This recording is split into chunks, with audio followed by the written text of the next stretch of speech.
दोस्तों नमस्कार। स्वागत है आपका हमारे चैनल नॉलेज में।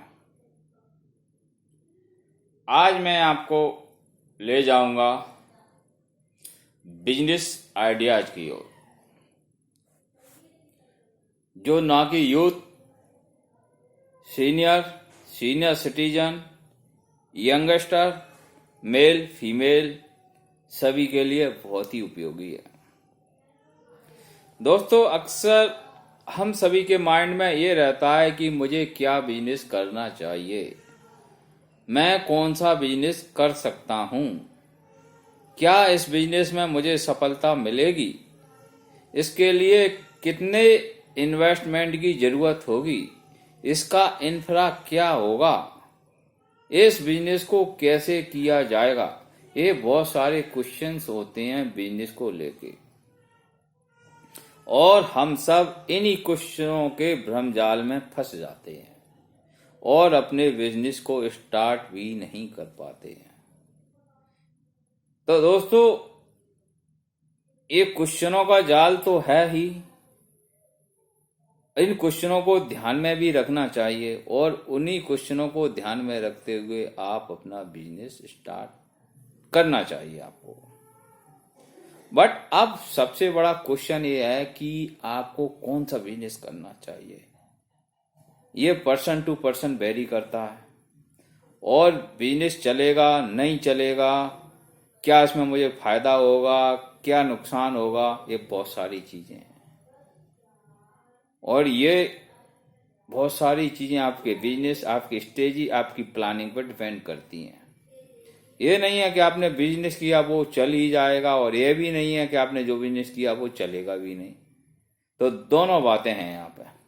बट हमें यहाँ पे किन बातों का ध्यान रखना चाहिए, किन बातों को ध्यान में रखते हुए बिजनेस स्टार्ट करना चाहिए, तो मैं आपको इस वीडियो के माध्यम से ऐसी 5 टिप्स बताऊंगा जिन बातों को आप ध्यान में रख के यदि आप अपना बिजनेस सेटअप करते हो, तो मैं ये नहीं कह रहा कि आप बहुत बड़े उद्योगपति बन जाओगे या आपके पास करोड़ों अरबों रुपए आ जाएंगे, लेकिन हाँ, इतना जरूर है, आप अपना बिजनेस स्टार्ट जरूर कर पाओगे। और यदि आपको उसमें फायदा नहीं होगा तो आपको उसमें नुकसान भी नहीं होगा। और जहां तक आप सही प्लानिंग के साथ जाओगे तो दोस्तों आपको नुकसान नहीं, फायदा ही होगा। तो दोस्तों, इस वीडियो को आप अंत तक जरूर देखें, जिसमें मैं आपको बताऊंगा ऐसी 5 टिप्स जिन टिप्सों को लेके आप अपना बिजनेस शुरू कर सकते हैं। तो चलिए दोस्तों, सबसे पहले टिप्स नंबर 1। टिप्स नंबर 1 है कि भाई आप किस फील्ड में नॉलेज रखते हैं, आप किस फील्ड के बंदे हैं। मान लीजिए कि आप आईटी में जॉब करते हैं और आपने प्लान किया एजुकेशन का, तो दोस्तों वो आपके लिए ठीक नहीं है। या आप एजुकेशन में जॉब करते हैं, आपने प्लान किया आईटी का, तो आप उसे नहीं कर सकते। या आप मैन्युफैक्चरर हैं और आप प्लान कर रहे हो मार्केटिंग की, कि मैं मार्केटिंग में बिजनेस करूंगा, तो दोस्तों वो आप नहीं कर सकते। सबसे पहले जो पॉइंट है, जो टिप्स है, वो आपको चूज करना है आपकी एक्सपर्टीज किस में है। जिस चीज में आपकी एक्सपर्टीज है, सबसे पहले उसी एक्सपर्टीज को चूज करें, उसी एक्सपर्टीज में अपना बिजनेस सेटअप करने का प्लान करें। दूसरी एक्सपर्टीज में नहीं जाएं। बहुत से लोग क्या होते हैं, अरे यार वो ये बिजनेस कर रहा है, अरे यार वो सब्जी का काम कर रहा है, उसमें बड़ा फायदा हो रहा है, उसने मकान बना लिया, प्लॉट ले लिए, गाड़ी खरीद ली, चलो हम भी करते हैं। बट दोस्तों, आप उसमें नहीं सक्सेस हो सकते, क्योंकि उसमें आपकी एक्सपर्टीज नहीं है। उसमें आप लॉस में जाएंगे, क्योंकि वो उसी फील्ड का बंदा है, उसमें उसका एक्सपीरियंस है, वो उसको अच्छे से कर पाएगा, वो उसके इनपुट आउटपुट को अच्छे से समझता है। आप उसको समझ ही नहीं पाओगे, आपको लॉस का सामना करना पड़ेगा। तो नंबर 1, सबसे पहले आप अपनी एक्सपर्टीज को डिसाइड करें। अब टिप्स नंबर 2, सबसे पहले आपको ये प्लानिंग करना है कि आपको कितने बजट के साथ जाना है। सबसे पहले आपको अपना बजट डिसाइड करना है। टिप्स नंबर 2, जब आपने अपना बजट डिसाइड कर लिया तो उसका एक ट्रायल आप जरूर खेलें। उतने बजट के साथ ट्रायल खेलें जिससे आपको नुकसान ना हो।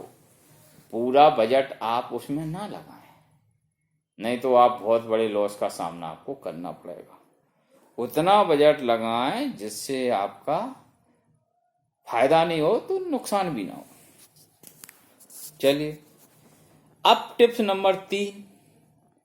आप टिप्स नंबर 3 अपनी ऑडियंस का चुनाव अच्छे से कर लें कि आप जहां बिजनेस करने जा रहे हैं या जो बिजनेस कर वहां पे आपकी ऑडियंस है या भी नहीं। जैसे कि चलिए मैं आपको एक एग्जांपल देता हूँ। ग्रामीण इलाके में आपने बिजनेस प्लान किया और आपने सोचा नहीं मैं तो परचूनी की दुकान खोलता हूँ जहाँ पे आटा चावल दाल बेचूंगा। लेकिन दोस्तों वहाँ आपका आटा दाल चावल नहीं बेचेगा क्योंकि वो तो प्रोडक्शन क्षेत्र है। वहाँ पे तो गेहूं आटा दाल चावल ये तो खेती होती है, वहाँ पे कौन खरीदेगा आपको, समझे। और आप चलिए आपने सिटी के अंदर सोचा नहीं यार मैं यहाँ पे वो प्लान करता हूँ किसी प्रोडक्शन और एक्सपोर्ट कंपनियों के यहाँ कपड़े बेचने का कपड़े बनाने का। अरे दोस्तों वहाँ पे प्रोडक्शन होता ही है, आपको फायदा नहीं ले पाओगे आप वहाँ पे। तो आप अपनी मार्केट का चुनाव अपनी ऑडियंस का चुनाव अच्छे से करें जहाँ पे वो ऑडियंस है। जहाँ अब आप मान लीजिए जहाँ खेती बाड़ी होती है सब्जियां होती हैं, आप सोचो कि मैं यहाँ सब्जियां बेचूंगा, भाई वहां पे सब्जियां कौन लेगा, कोई लेगा। वहां तो हर खेत में सब्जी लगी हुई है, वहां पे वो ऑडियंस ही नहीं है। सब्जी बिचेगी आपकी सोसाइटी क्षेत्र में जहां पब्लिक रहती है, बड़े बड़े टावर बचे हुए हैं। तो ये पहले सब नंबर 3 आपको अपनी ऑडियंस का सिलेक्शन करना है। टिप्स नंबर 1, टिप्स नंबर 2 और टिप्स नंबर 3 इन पे आप काम कर लेते हो तो दोस्तों यदि आपने सही सिलेक्शन किया तो यहाँ पे आपकी जो लॉस वाली बात है ना वो बात ही खत्म हो गई। अब जो टिप्स नंबर 4 पे आपने चयन कर लिया ना तो दोस्तों आप फिर फायदे में चले जाते हो, आपको प्रॉफिट वाले डायरेक्शन में आप चले जाते हो। टिप्स नंबर 4 अब क्या है?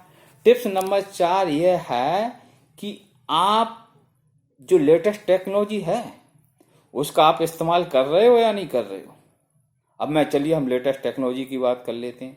आज के वो डेट में हम कह के भाई हम बोर्डिंग करते हैं या पैम्पलेट बांटते हैं, तो दोस्तों कोई बोर्डिंग और पैम्पलेट को देखता है आज की डेट में। आजकल भाई व्हाट्सएप का जमाना है, आजकल कोई इनविटेशन कार्ड देता है, आजकल तो व्हाट्सएप पे इनविटेशन कार्ड सेंड किया जाता है। पहले घर घर जाके चिट्ठी लगाई जाती थी, चिट्ठी डाली देती थी, डाकघरों का काम था। आजकल डाकघरों में ताले लग गए, व्हाट्सएप का जमाना आ गया, मेल का जमाना आ गया, मैसेज का जमाना आ गया। तो दोस्तों ये आपको टेक्नोलॉजी का चयन करना है, आपको लेटेस्ट टेक्नोलॉजी के साथ जाना है तो आप प्रॉफिट के डायरेक्शन में आप चले गए। और 5वां और आखिरी पॉइंट, यदि आप उसको उससे कर लेते हो ना तो आप उसको बिजनेस को बंद नहीं करोगे, उस बिजनेस में और ज्यादा इन्वेस्ट करोगे जिससे आपको और फायदा होगा। अब वो टिप्स क्या है? 5वीं और आखिरी टिप्स, वो 5वीं और आखिरी टिप्स आपकी ये है, आपको एक CR बिल्डअप करना है, कस्टमर रिलेशन। ऐसा नहीं है कि कस्टमर एक बार आपके दुकान पे आया आपके बिजनेस और लेके चला गया। उस कस्टमर को आपको बांधे रखना है, उसके साथ उस तरीका व्यवहार करना, उस तरीके का रिलेशन बनाना है, उससे आपको प्रॉफिट हो या ना हो लेकिन आपका रिलेशन उससे अच्छा बन जाए जिससे आपके दुकान पर या आपकी शॉप पर आपके गोदाम पर वो दोबारा विजिट करे। तो दोस्तों यदि आप ये जो मैंने 5 टिप्स आपको दी है ना, इन आप 5 टिप्सों पर काम कर लेते हो तो आपको लॉस नहीं होगा दोस्तों, आपको फायदा ही फायदा होगा और आप अपने बिजनेस में पूर्णतः सफल हो जाएंगे। तो दोस्तों इस तरीके से आप अपना एक सक्सेसफुल बिजनेस तैयार कर सकते हैं। दोस्तों इस वीडियो को आप अपने नेटवर्क तक जरूर पहुंचाएं, अपने फ्रेंड सर्किल में शेयर करें, अपने फैमिली मेंबरों के साथ शेयर करें। आपको तो फायदा मिलेगा ही, इससे दूसरे लोगों को भी फायदा मिलेगा। तो दोस्तों आप हमारे चैनल नॉलेज को सब्सक्राइब करना नहीं भूलें, साथ ही बेल आइकन को प्रेस कर लें, जिससे आपको हमारे आगे आने वाले वीडियो के नोटिफिकेशन मिलते रहेंगे। तो दोस्तों मिलते हैं आपसे अगले वीडियो में, तब तक नमस्कार, धन्यवाद।